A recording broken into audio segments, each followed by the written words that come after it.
my friend Doug Heel, all the way from snowy, wintry Cape Town, South Africa. Doug, I was introduced to Doug probably 5 years ago. Doug is the founder, inventor, discoverer of Be Activated. And it's some body work that has had a profound impact, not only on delivery and helping our clients breathe and move better, but it's also had a profound impact psychologically, emotionally. It connects the mind and body, and I'm so intrigued by it, and it's changed how we do strength training. So I get to talk to Doug today, someone who I'm very grateful for, and hear his take on gratitude. Well, I suppose I get to say good morning to you, Pete, and it's good afternoon from me. I'm grateful for the helicopter that's decided to go past right now. Yeah, so, and you guys are, I don't want to go too far down a rabbit hole, but considering where we're all at right now, if someone watches this 5 years from now, we're all under a little bit of lockdown.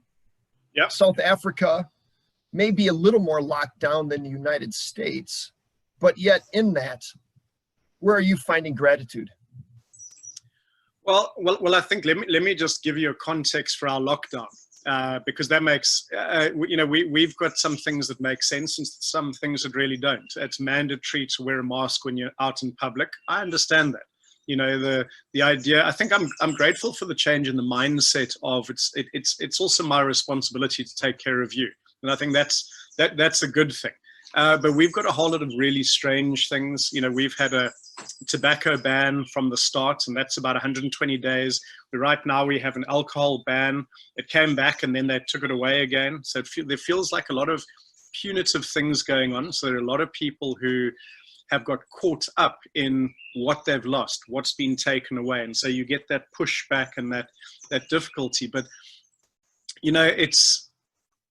they're two very different energies in getting focused on the things outside of yourself you can't control, and being pissed off with that and moaning about it and getting stuck in that, because we always talk about if you're focused on them, that they win.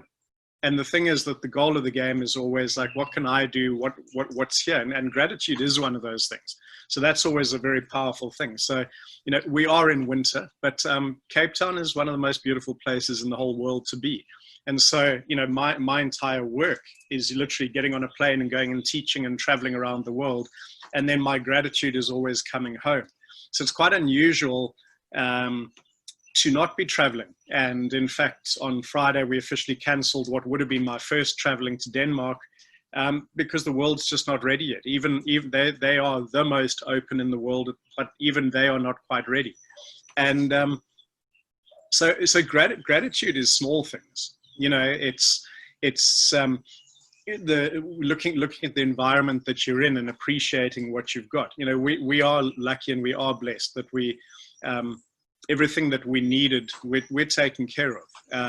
There are a lot of people that aren't. And I would say within the beginning of the lockdown, the realization was how many kids specifically, they go to school, not so much for the education, but because there's a feeding scheme there.